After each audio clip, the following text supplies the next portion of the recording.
আসসালামু আলাইকুম, welcome back to my channel. আর আজকে আমি আপনাদের তৈরি করে দেখাবো এই চিংড়ি মাছ দিয়ে করলা আলুর ঝোল। আর এখানে আমি করলা ওইভাবে লম্বা করে মানে আলুর মতো কেটে নিয়েছি, যেভাবে লম্বা সাইজের। তো এটা আমি হালকা ঝোল তৈরি করে দেখাবো চিংড়ি মাছ দিয়ে। আর ইনগ্রিডিয়েন্টসগুলো রান্না করতে করতে দেখিয়ে দিব আর আমি কি কি ইনগ্রিডিয়েন্টস দিচ্ছি।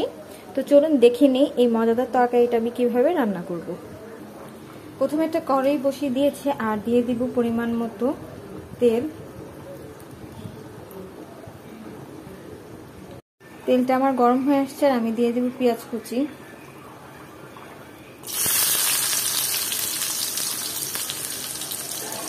আর এটাকে আবার একটু নেড়ে চেড়ে দিলাম পেঁয়াজটা।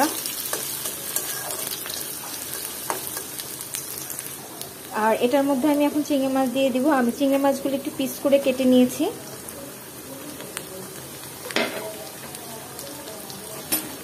আর এখন পেঁয়াজের সাথে চিংড়ি মাছটা আমি ভালো মতো ভেজে নিব।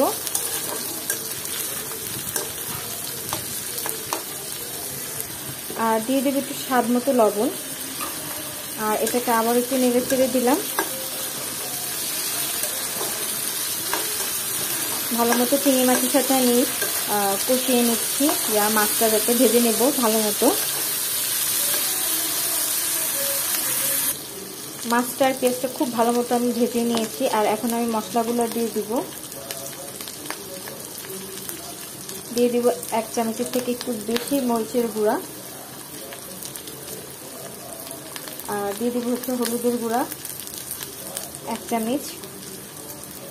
আর এখন অল্প একটু পানি দিয়ে আমি মশলাটা কষিয়ে নিব। আর এখন আমি মশলাটা ভালো মতো কষিয়ে নিব।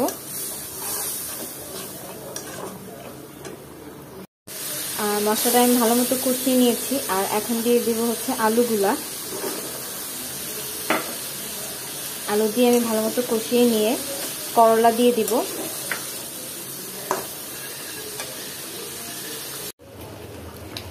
আর আলুটা আমি ভালো মতো এরকম লাল লাল করে কষিয়ে নিয়েছি, খুব স্পাইসি করে। আর এর মধ্যে এখন আমি দিয়ে দিব হচ্ছে করলা, যেটা আমি এরকম করে রেখেছিলাম, দিয়ে দিলাম। আর এটাকেও এখন আমি ভালো মতো এটার সাথে ভালো করে মিক্স করে নিব, করলার আলু। তারপর আমি পানি দিয়ে দিব, ভালো মতো কষিয়ে নিব।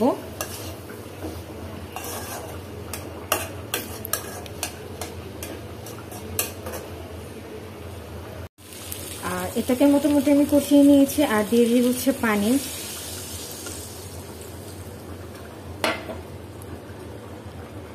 আর এখন আবার একটু নেড়ে চেড়ে দিলাম। আর এটা হতে আর বেশিক্ষণ লাগবে না, 10 মিনিটের মতো লাগবে আমার এটা হতে। আর হয়ে গেলে আমি একটা সার্ভিং ডিশে আপনাদের সার্ভ করে দেখাচ্ছি। আর আমি একটা সার্ভিং ডিশে তুলে নিয়েছি। আর তৈরি হয়ে গেল মজার দারুণ একটা স্বাদের তরকারি, ঝোল করলা আলু আর চিংড়ি মাছের কারি। আর এটা খেতেও খুব ভালো লাগবে। আর চাইলে এরকম করে তৈরি করে দেখবেন, খেতে কেমন হয় অবশ্যই কমেন্ট সেকশনে জানাবেন। আর সবসময় তো ভাজি খানি, করলা ভাজি, তো এটা নতুন করে একটা করে দেখবেন, করলা আলু চিংড়ি মাছ দিয়ে ঝোল করে আমাকে অবশ্যই কমেন্টে জানাবেন। ভালো থাকবেন, আল্লাহ হাফিজ।